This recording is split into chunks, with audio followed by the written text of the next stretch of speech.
far as that camera, I wanted to discuss a few things with you. So that morning, we saw Cecilia awake around 5:30 that morning.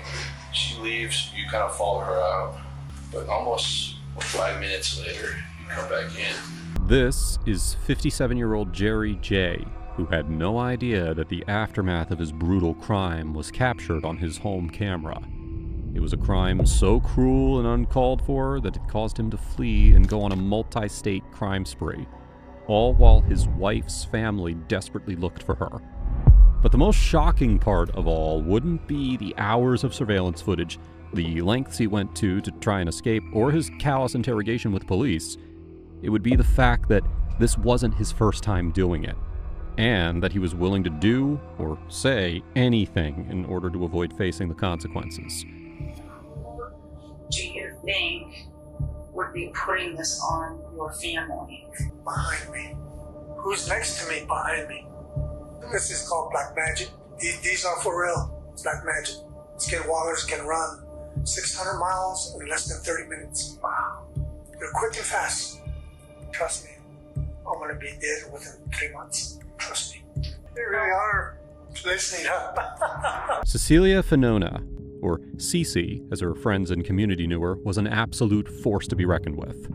A Navajo woman raised in New Mexico, she went into the Army soon after high school and served for 31 years, rising to the rank of Army Master Sergeant. While serving her country, she raised 2 beautiful children and dedicated herself to her community. When she wasn't standing up and demanding better resources and care for struggling veterans, she was helping out and advocating for other Navajo members. Not only was she a mother, but eventually she became a beloved grandmother. And throughout her entire life, she was a giving, hardworking daughter to her ill mother. In 2019, Cece was living in Farmington, New Mexico with her on-again, off-again boyfriend of over 10 years, Jerry J. She had known Jerry almost her entire life.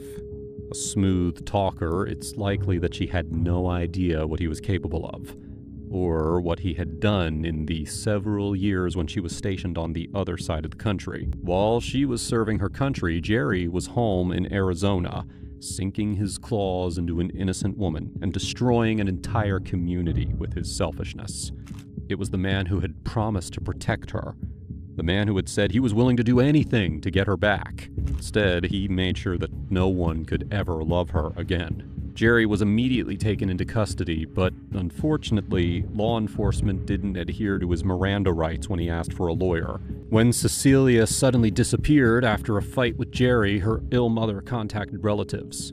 When relatives arrived at the home, they were shocked to find a horrific scene. A trail of blood led from the porch down the driveway. Blood was smeared on the side of the home, and the bloody lens of Cece's glasses laid on the ground. In an effort to clean up, the trail of blood had been sprinkled with potting soil. It wasn't long before Cece's family was pointing the finger at Jerry J. A trace of his phone records showed that his phone shut off at about the same time as Cece's at the edge of town and had never turned back on. By tracking her bank statements, law enforcement came to a realization. Jerry had fled the state and was using her card at ATMs in Nevada and Arizona. Using these records, law enforcement was able to track Jerry down to Sparks, Nevada. 6 days after Cece was last seen, he was arrested on charges of possession of a credit card without owner's consent and fraudulent use of credit card. Upon his arrest, however, he was much more concerned about the tightness of his cuffs than asking any questions. They're real tight on me. Which one? On my left side. Left side? Yeah. It gets real tight because it's hurting. All right. Law enforcement in Sparks quickly contacted the Farmington Police Department and alerted them that Jerry was in custody. By the next morning, 2 detectives from Farmington arrived to speak to him about the most pressing crime, the disappearance of Cece. At first, Jerry is not thrilled to talk to them. Jerry? Hi. I'm Detective Heather Chavez. I'm with the Farmington Police Department in New Mexico. Okay?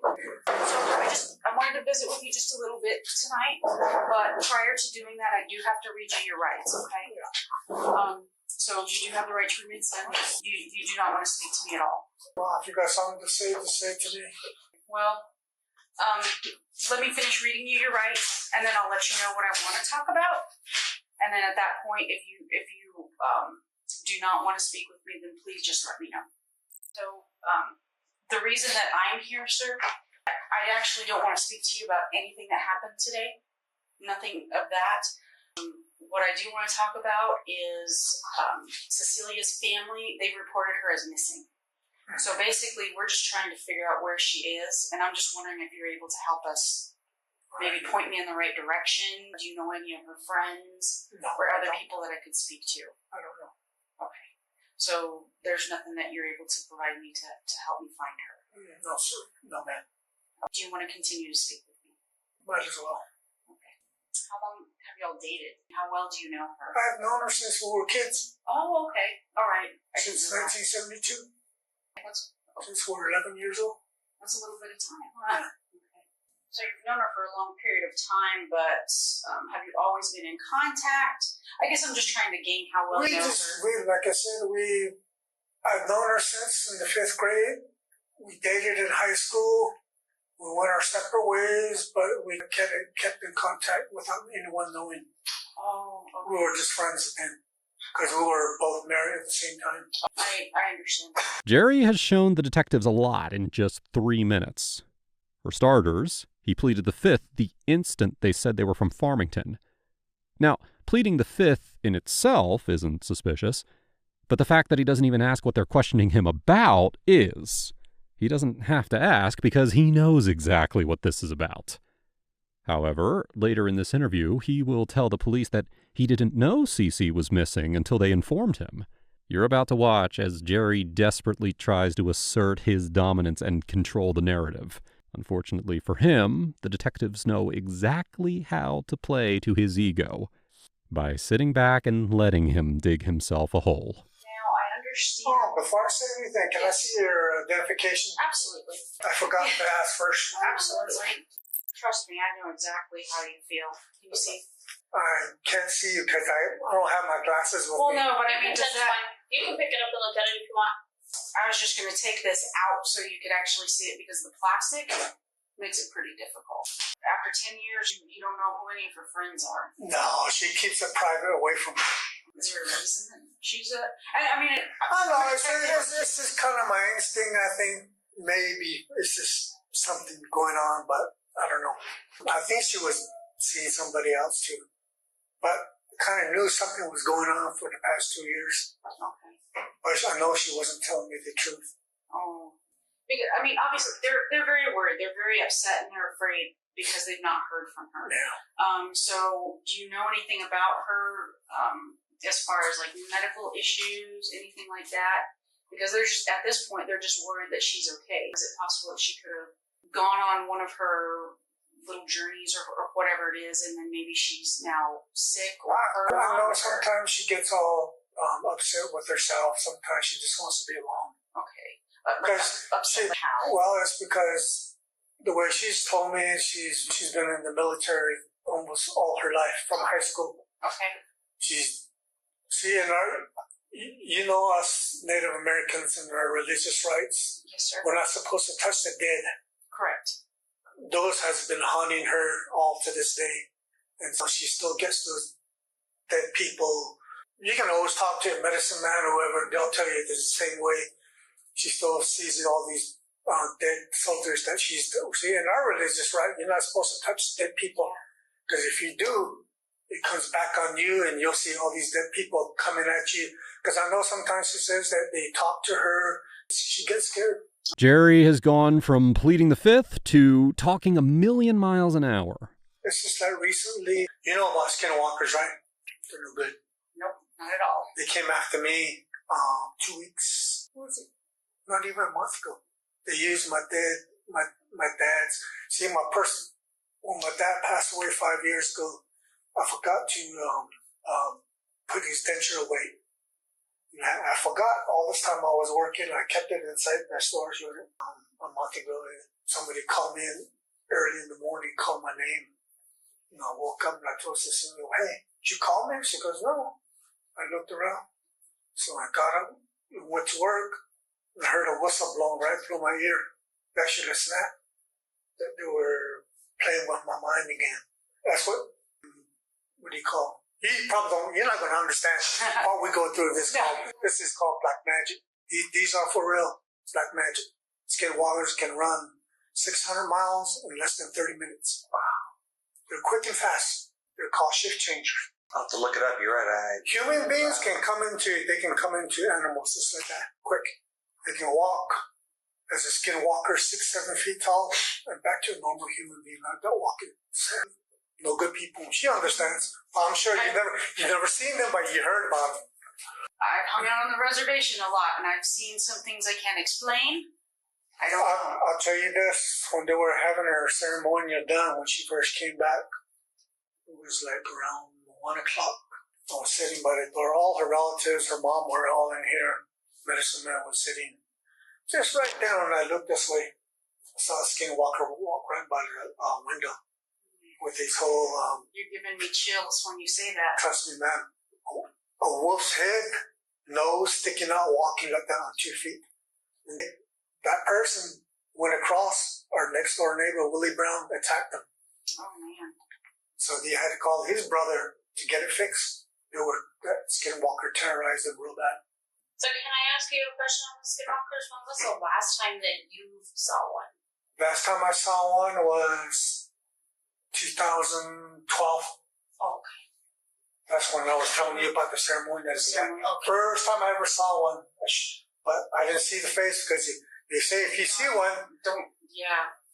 you're gone. You black out. You never know what hit you. You don't believe me. No, I think he doesn't because he's never grown up around it or been around it. This is what they call black magic. You guys call them witch doctors, whatever. Us skinwalkers are the most powerful in the whole United States. More powerful than any other. Anything they spit, your hair, your this, they use that against you. Your clothing, that's why they never told us never leave your clothes hanging outside. oh, really? Even your own footprint, they can use that against you. People out there are bad people out there. Trust me. I believe you. So, well, then let me ask this: when was the last time you saw her, so that we can? At the house, I left with the truck. Okay. What day was that? That was Friday. I don't know what day that was though. That was almost like the last day of the month or some sort. I think because it seems like it's terrible with dates. Because today is what, the 5th? Yeah. Oh gosh, today's Wednesday already. So, Friday? Did you say Friday or Saturday? Thursday. No, Friday, somewhere around there. Okay. I mean, did she say that she had any plans? She didn't say anything. Okay. I know she was talking to somebody on the phone real quiet. She didn't want me to hear, but I could hear a conversation talking to somebody. They were talking real low. Do you remember what time that was? Probably at nighttime, maybe 10 o'clock, after 10. Okay. Yeah. So it was dark out? Yeah. Okay. Do you guys have a house phone? Is it a house phone or does she have a... We had a cell phone. Okay. Yeah. And she was talking on that? Yeah. Oh, do you know the number to that? Oh, like I said, man, I know she's been talking a lot on the phone with someone real low. I could hear them talking, chit-chatting. Okay. And I always tried to tell her, I says, who are you talking to? I said, I'm not talking on the phone. She gets all mad and upset. I said, Celia, I can hear you guys talking real low. She gets all upset about it. So I don't know who she's talking to at nighttime. What does she say to you whenever you ask? When I ask her, she gets all upset. Can you hear any portion of what she's saying Oh, back? I can't because we're kind of like I'm in the bedroom, she's in the living room. Okay. But I can hear them chit-chatting at night. Okay. Real low. I had to ask. Yeah. I mean, I do have good ears. Okay. Trust me. Have you, let me ask it, does she text? Does she do that? She does, yeah. Have you seen any of her text messages? Or She doesn't open up that phone to me. No? She Okay. doesn't want me to see things in there. So, okay, what do you do is your own business. Well, I mean, I guess for me. I mean, how would you like it if you're living with someone, you ask her, then who you, and then she gets all upset. So there has to be something going on there. Well, that's what it would lead me to believe. If I were in your shoes, I think that's. I was trying to ask her now. I said, who are you talking to? Who are you texting with? And then she gets all upset about it. It's just none of your damn business, okay? After speaking for about 20 minutes about skinwalkers, which is a widely held native belief, the detective manages to masterfully steer the conversation back to the topic at hand. It's clear that Jerry likes to talk. By allowing him to do that at length, the detectives have earned themselves some favor, and they intend on using it to get incriminating answers. When you're deep into unraveling the details of true crime cases like this one, every sound matters. From dissecting witness statements to analyzing eerie 911 calls, our work demands intense focus. And that's why at The Villains, we use Raycon Everyday Earbuds. These earbuds are our secret weapon for immersing ourselves in the darkest mysteries.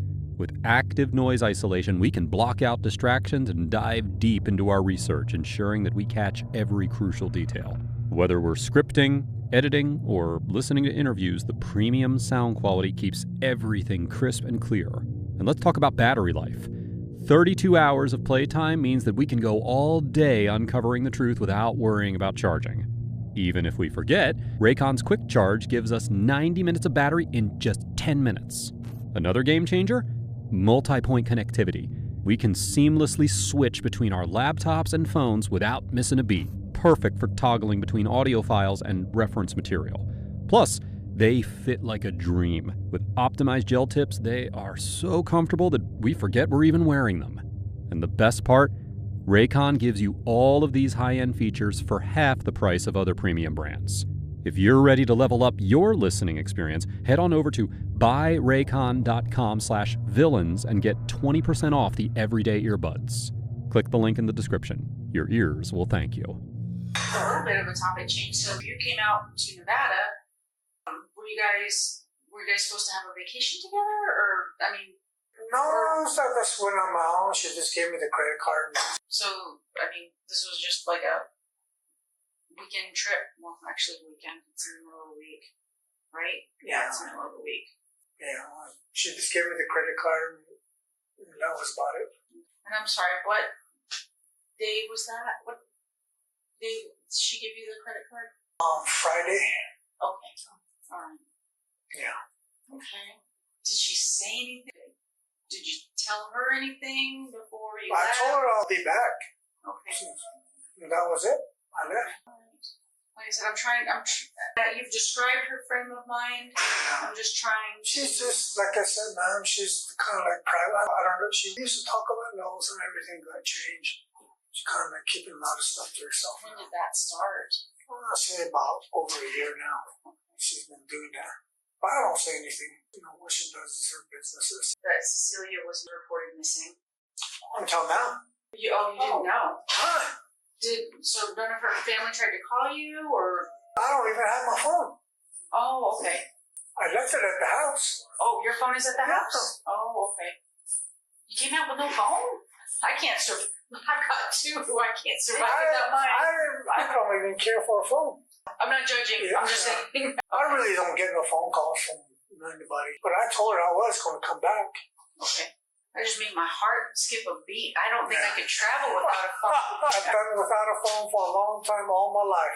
I don't know that I could survive. To me, I think a phone is really not. Probably only for a good purpose, but in a way, it's probably not really good. That's my point of view. So you'll get to the house and you'll have like 107 missed phone calls on your phone. I doubt it. Nobody ever calls me. I was only waiting for work, and that was about it. Well, I mean, from Yeah. Cecilia's kids and everything. Yeah. Because they've been calling and stuff. Well, but Randy's was the last one I called. When did you call? About a month prior to Cece's disappearance, she and Jerry actually split up. After multiple domestic violence incidents, Cece demanded that he leave. He moved to Albuquerque. However, much like his last relationship, it seems as though he was refusing to take no for an answer. A week or so before Cece disappeared, Jerry moved back in. Neighbors recall that instantly Cece became distant and quiet. When Jerry was gone, she loved speaking with them and spending time with them. Upon his return, she would hardly look at them. It's not unusual for abusive partners to isolate their victims. To those who knew Cece, it was clear that that's exactly what Jerry was doing. Jerry goes on to speak about the problems that the two were having in the relationship. He states that The two went and saw a medicine man, who saw images that indicated that the two were under attack by a malevolent force. At this point, the detectives are well aware that the only malevolent force is sitting directly across from them. Magic is causing you to get upset with each other? Probably is. That's what Paul said. Because it did stated that Anasazi pottery. No, it was on the deer bone. That my dad was on there standing. They saw me kneeling down. My mom was right behind me, in the light like this, and then she was right behind there. All four of us. And what do you think that meant? It meant death to all of us. That's what they told us. That's what it meant, because of the deer bone. Would be putting this on your family. Behind me. Behind me. Who's next to me? Behind me. Behind me. Who's next to me? That one. Ask that person. My sister. Really? 3 attempts on my life. Had me killed. Didn't do it. Because that medicine man fixed it for me. April of last year, I got hit Saturday morning. Some guy. Do you think that this perhaps has done something to her? She's hired people to do it, and she'll deny it. No, well, But let me tell you this. Some of us, I already talked to my cousin. I already done told some of my relatives who's behind this. Just recently, my cousin Lorraine says, my cousin, her sister Gloria called me and goes, hey, all of a sudden your sister Debbie comes up. All of a sudden, out of nowhere. So it's kind of strange she don't come around and visit us or talk to us. The next day, Lorraine's dog died. Gone. Lorraine was upset. And I told her, don't let my sister in.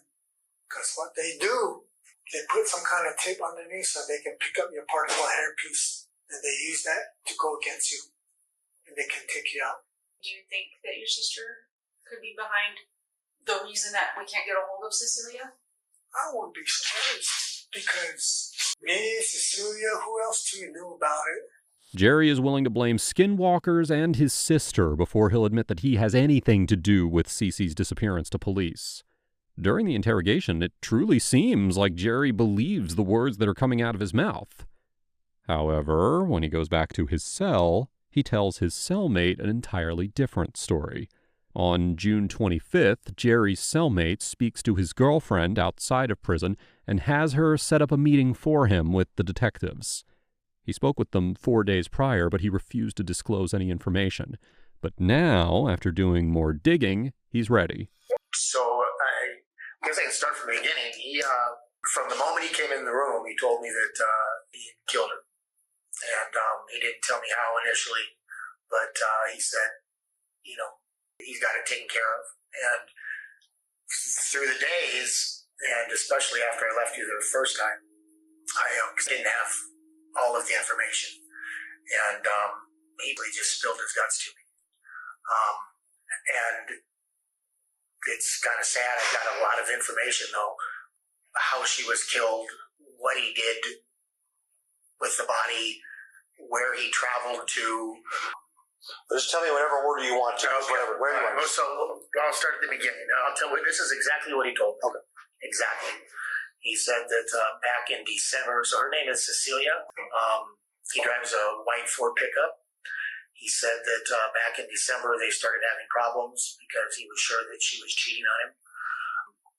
And he didn't, he tried to deal with it back then.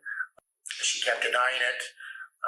Then one day, right before the murder, there was a cell phone in the bed. She wouldn't let him see it. She went to the bathroom. They got in a big argument about it. There was a physical altercation.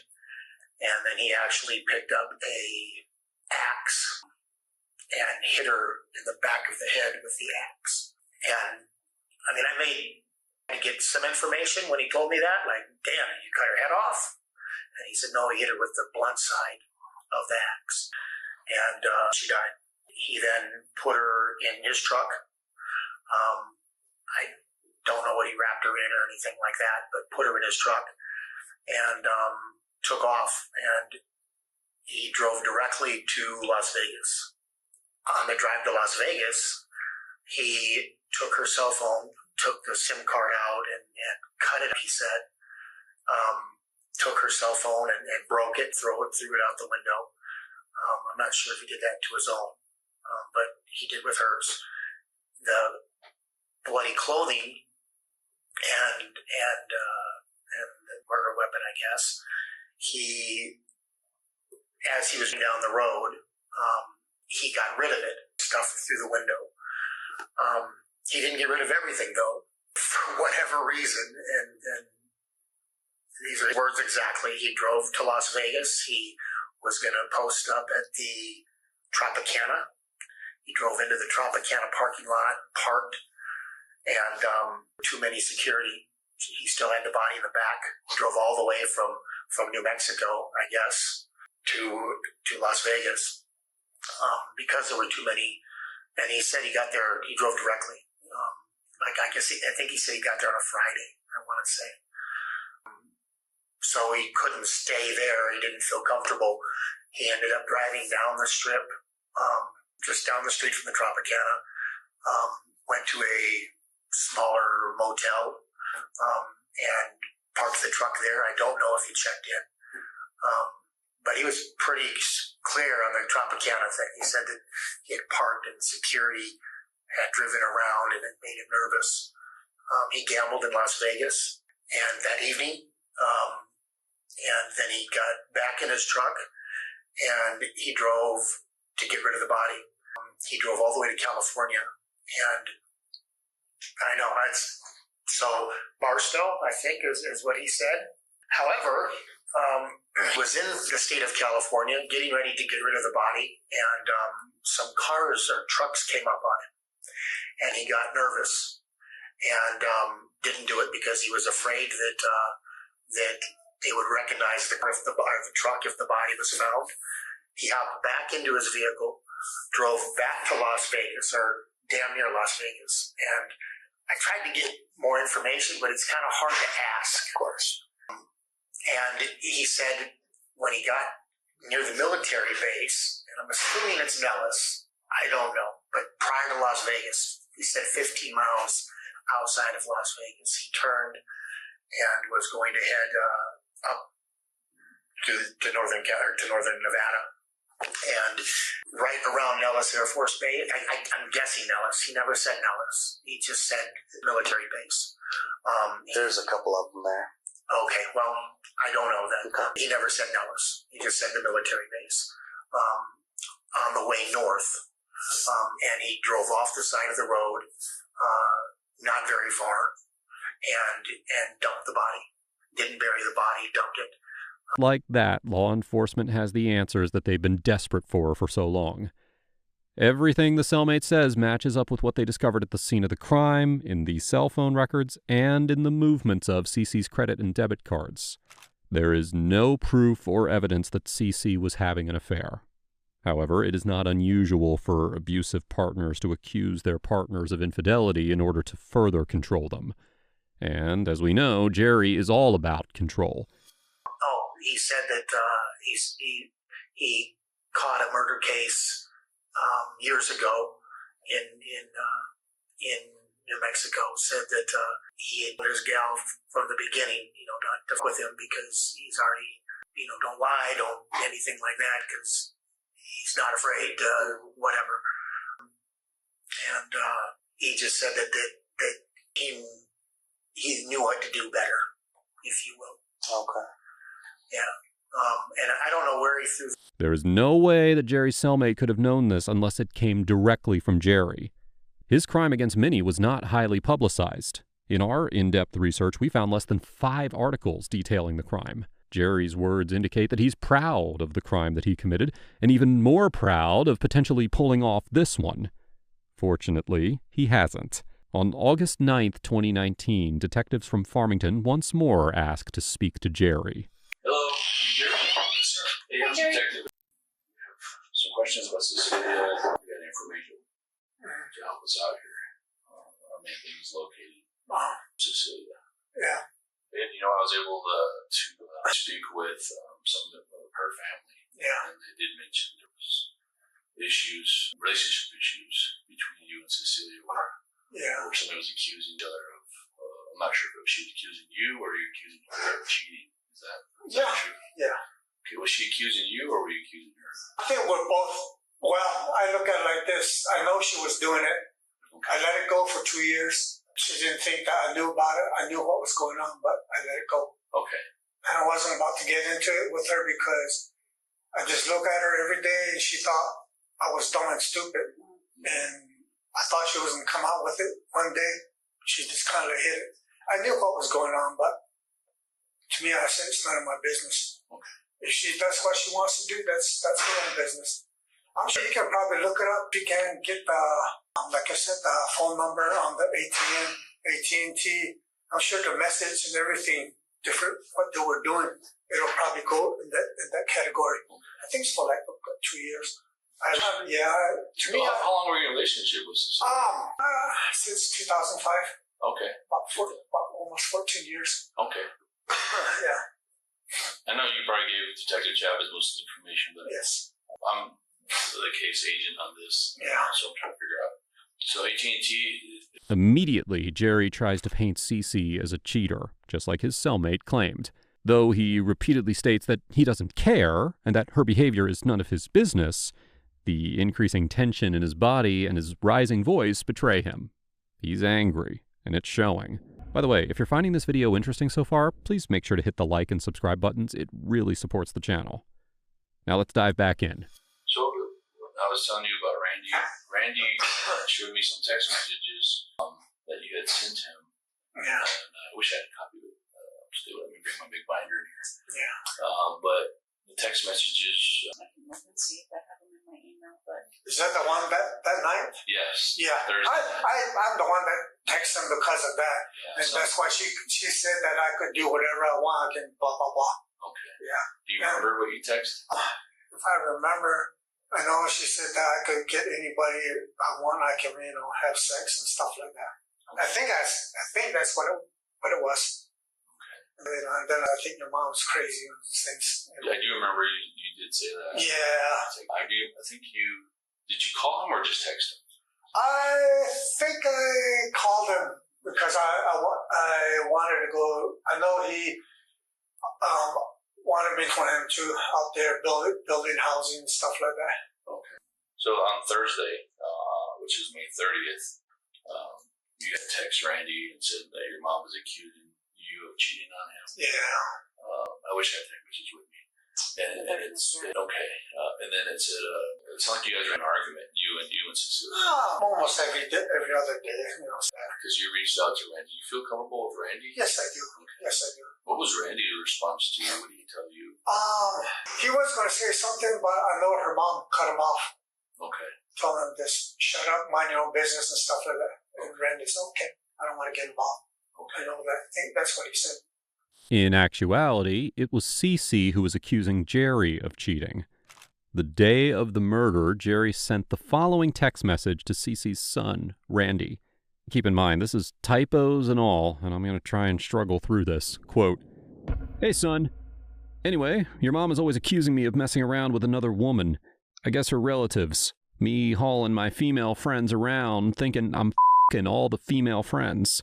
I keep telling her, they're my friends. She always say to me, I can always call any man I want to f*** them. All I can say is, wow. Besides, I tell her I don't even drink or do drugs. Anyway, she used to say, I can always call any man and f*** them all. She always say those words. I always tell her to go ahead. Got for it. I think your mom is crazy." Once again, this is an abusive tactic. Jerry is telling Cece's son things that no son wants to hear about his mother, and is, in turn, likely trying to damage their relationship. Jerry can lie about the contents of the text to police all he wants, but they have the records. And, unfortunately for him, they have something else that's much more incriminating. Are you aware there's a camera in the house? Yes. Okay. So that camera captured, I guess, did Cecilia stay on the couch that night? Yeah. Okay. And you stayed in the room? Yeah. Okay. And that's what we're here to talk about, is that morning. Yeah. And the important thing is you, I guarantee you've been honest with us. Yeah. And just confirm that I appreciate your honesty and cooperation. I mean, I always do no matter what. I'm doing what I can, trying to help you guys, whatever. Okay. Said, yeah, we every day a man and a woman always have argument. Not everything is going to be perfect, whatever. Sure. Something always comes up, or he or she does, whatever. Yeah. But as far as that camera, to discuss a few things with you. So that was about 5 or so. We saw Cecilia awake. Yeah. You remember waking up around that time? It was about 5 or so. I told her that we're supposed to go to McDonald's. Okay. Yeah. You guys are supposed to go to McDonald's? Yeah. And we did. Right there off of, right across from the Taco Bell. Mm-hmm. Yeah. Okay. All right. So what's interesting is this was around like 5:30 or so. I wish I had my book here. But around 5:30 that morning, she leaves. You kind of follow her out. But almost 5 minutes later, you come back in. And that's you there on camera. Yeah. The interesting about it is you come back in, and she never comes back in the house. Yeah. And then there's one more photos of you getting your stuff. Yeah. This is my regular clothes, Okay. Yeah. Okay. So what's important about this? When we got involved in this missing person, we found a lot of blood outside the trailer, at the bottom of the stairs. We also found a piece of her glasses. And then what we see in this video is you have what appears to be a substance on your pant leg. Like I said, your honesty is really important, Jerry. Yeah. Looking at this, we know something happened out there. Yeah. And just tell us what happened, Jerry. You know what? Let me deal with this prison sentence, okay? I know you guys are going to transfer me over there. Then we'll talk, okay? I'm just giving you my word. I would like Okay. to let's take it right now if it's possible. No. I'd rather. Okay. Because I said that I got a lawyer present. I'd rather be with the lawyer. Okay. All right. Okay. And you do have that right. Yeah. Right. I wanted to share this with you. Yeah. Like I said, any normal person can connect these dots here. Yes. And I'm not going to ask you any questions. I'll continue talking to you. But like I said, let me deal with this first. When I get there, and I'm sure you know that they're going to transfer me over there. And then we'll sit there and talk. Okay. And I guarantee I'll give you some answers. Okay. Police already have answers. In the surveillance footage that was inside the home on the night of the murder, they capture the last footage of Cece alive. Cece leaves the home carrying her cell phone. Moments later, Jerry follows behind her. Just minutes after Jerry goes outside, he comes back inside with blood all over his pants. He quickly changes, taking his soiled clothes off to dispose of. The footage continues to show Jerry pacing in the home and moving various incriminating items out of the home. Cece is never seen again in the footage. While Jerry is cleaning up, she's still alive, but unconscious in the back of his truck. She will likely die as he drives around with her body trying to figure out where to dispose of her.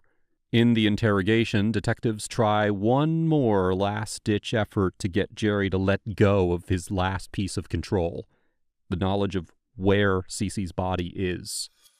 Jerry, we deserve to know where our sister Cecilia is at. We're kindly asking.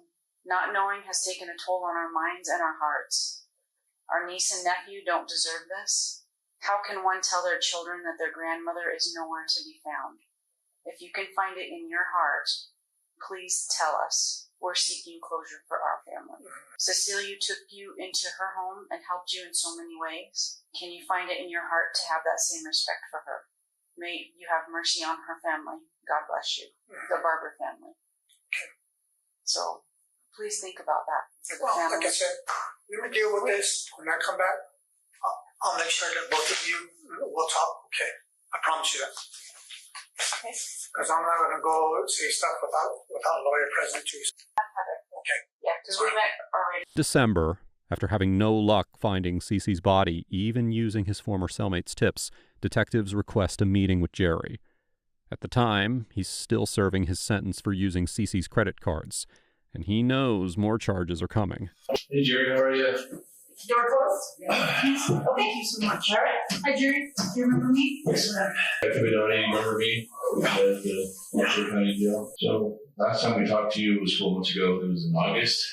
Yes. And when we talked to you there, you made some statements where you wanted to take care of the charges here, and then we're going to, since you're here, you've already taken care of those charges. I just wanted to give you an opportunity to kind of tell us what happened that day. We left off. Well, I was told by the people that represent me in Reno not to say nothing without a lawyer. Okay. That's what they told me. You have a daughter, correct? Yeah, but nobody talks to me. Sure. Especially when I'm in here, when I'm at this stage. You love your daughter, and if like this happens to your daughter, you would want us to do our due diligence. And Probably not, because I do it my own way. Mm-hmm. Trust me. I got other ways to find people that know how to find people. Trust me. Sure. And that's what the family's doing right now. As Jerry's response about justice, quote-unquote, his own way indicates, he's to play by his own rules. He never used those cards. It took until February of 2021 for Cece's remains to be found in a remote area outside of Las Vegas, Nevada. Her body was transported back to New Mexico, where her family was greeted by a parade of veterans, all paying their respects. Jerry was sentenced to an additional 33 years in prison for second-degree murder and kidnapping.